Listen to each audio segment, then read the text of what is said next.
কীভাবে করবেন, ফ্লিপকার্টে ওপেন করার পর অ্যাকাউন্ট সেকশনে যাওয়ার পর অর্ডার বলে লেখা আছে, অর্ডারটা টাচ করবেন।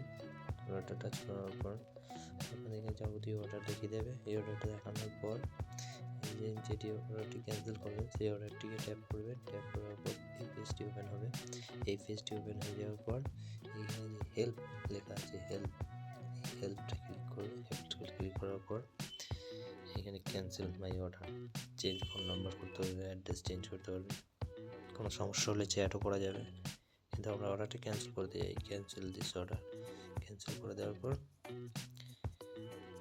এখানে আবার একটা লেখা উঠছে ক্যান্সেল অর্ডারটি ক্লিক করলেই এখানে আপনার কোন রিজনে আপনি ক্যান্সেলটা করতে চান সেটি এখানে সিলেক্ট করে নেবেন।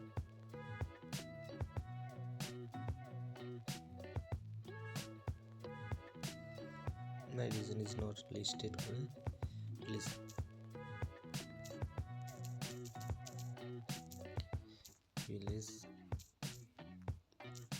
ক্যান্সেল এইটুকু লিখে দিলেই হবে, দিয়ে সাবমিট রিকোয়েস্ট করে দিলেই অর্ডারটি ক্যান্সেলেশন কনফার্ম। এইভাবে আপনাদের অর্ডারটি ক্যান্সেল করতে হবে।